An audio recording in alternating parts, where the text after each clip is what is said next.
Okay, what's the worst thing with your spouse? Calm down. You're overreacting. You're being emotional.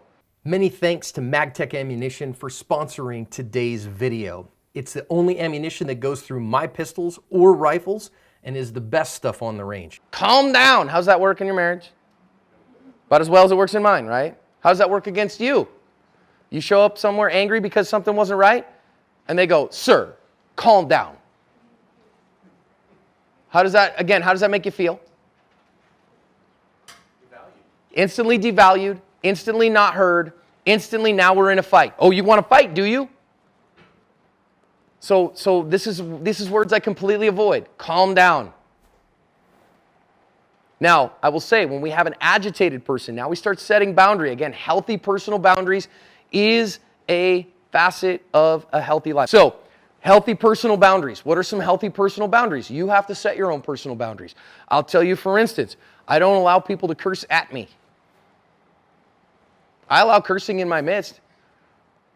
But somebody comes in and they're using invectives as attacks on me, as arrows, I literally will say, okay, so I hear that you're frustrated. I hear that you're angry. I just need you to know I have a personal boundary that I don't allow people to attack me with words. And so I'm going to ask you very kindly to not do that. I'm going to ask you very kindly to use respectful language towards me. And they go, you don't get to tell me what to do. I totally agree with you, and I totally recognize that I do exactly what I want to do, and you have the right to do what you want to do.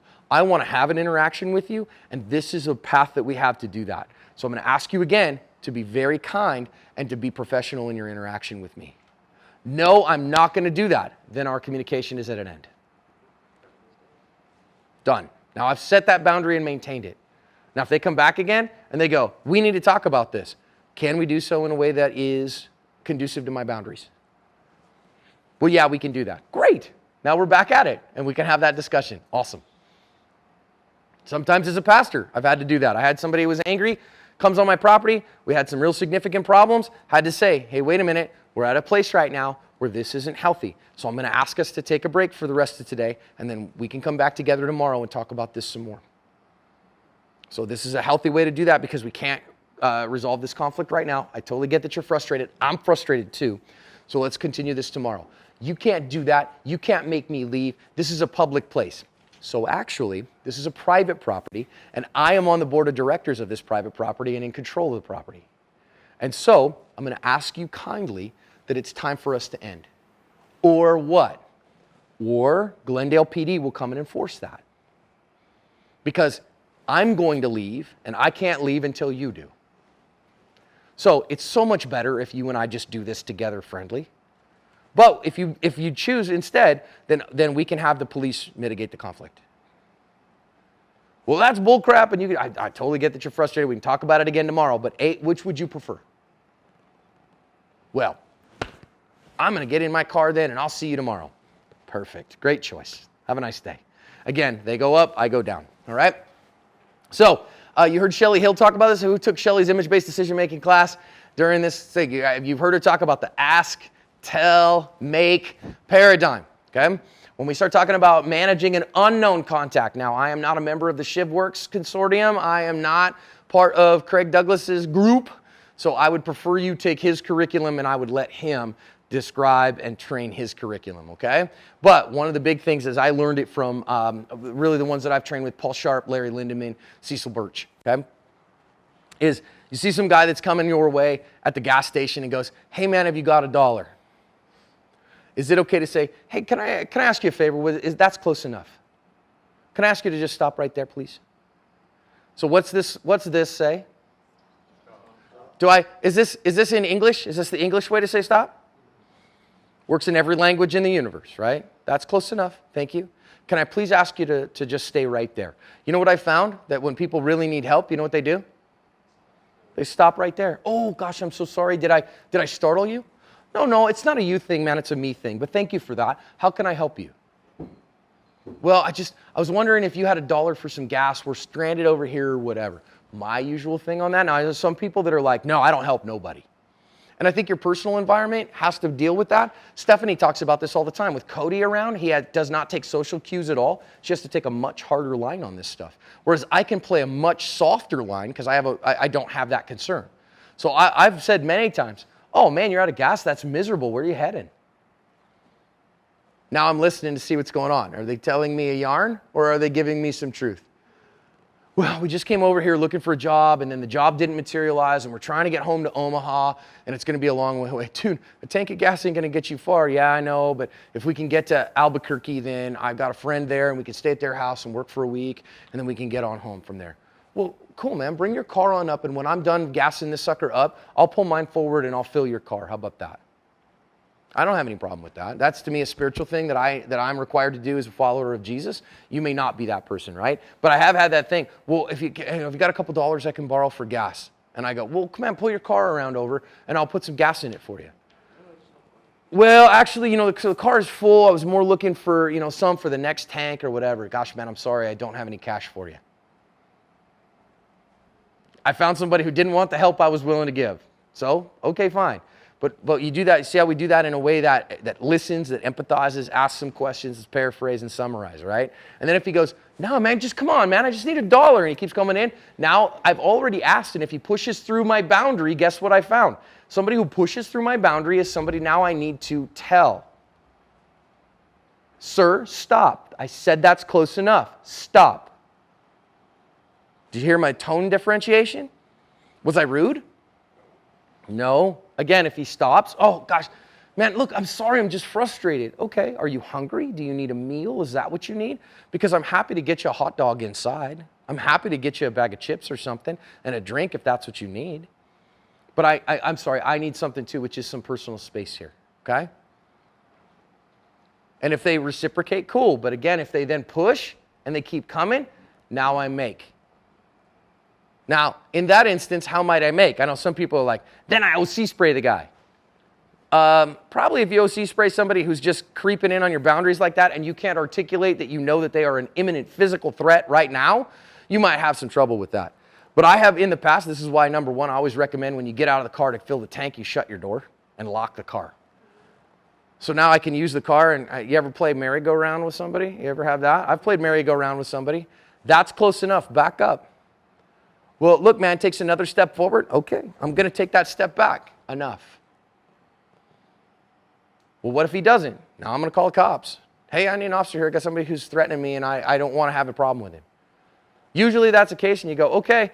And I say, oh, personal assistant, call the number that gets us emergency assistance here. You notice how I'm being very careful because she will do so if I tell her to right now, right? She's that stupid. Okay. And again, this is one of the reasons I love my watch, because I can just say this, that's my bat signal, right? Hey, do this thing. And if I have to go here, she still does, okay? Very useful tool. If I have to do this, I still have that available. Make sense? So again, now I make. Now, sometimes that's, I need this space. I've finished up my gas and they go, no, and they keep creeping in and they won't respect my space. I go, doink, clunk, get in my car and lock the door. Later. Who's just enforced their boundary? Now I make them stay away from me. Easy day. I'll give you an instance of another breakdown and another verbal de-escalation. When my middle daughter was really having a hard time, but she was coming down off the real worst part. And we actually gave up custody of her for 6 months. She went and lived with her big sister. And I have 2 adult kids now, but she was the only one at the time. Then she burned that bridge and had to move home. And she wasn't happy about it, and she and my wife would have big wars, okay? And then she's trying to come down off that, and she goes, Papa, can we take a drive? Can we take a drive? I just need to get out of the house. Can we just go for a ride? The answer to that is, sure, 100%.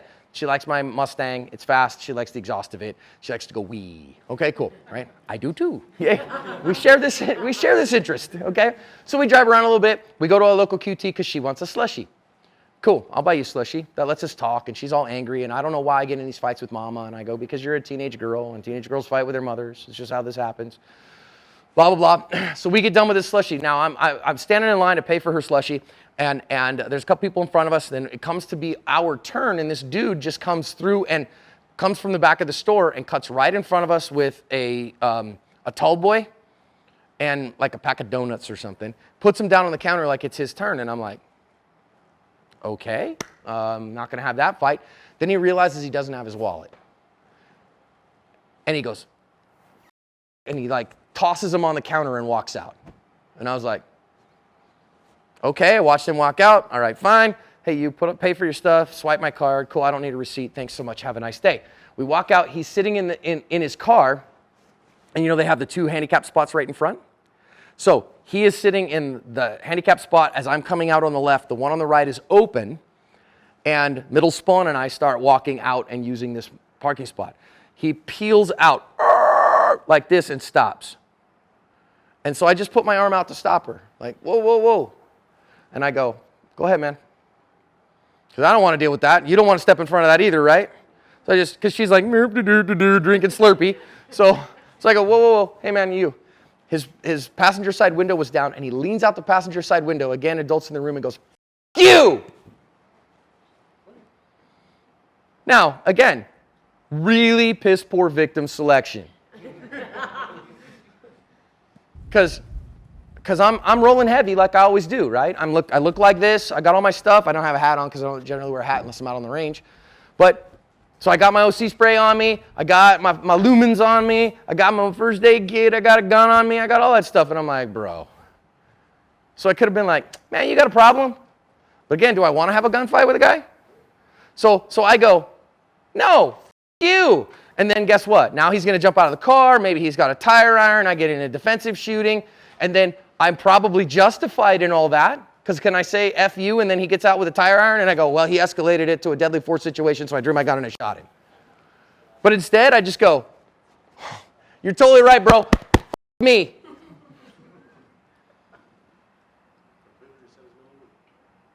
That's exactly what I did. He's like, he goes, you. And I go, oh, dude, you're totally right. Me. And he just and peels out and leaves. And my 15-year-old's like,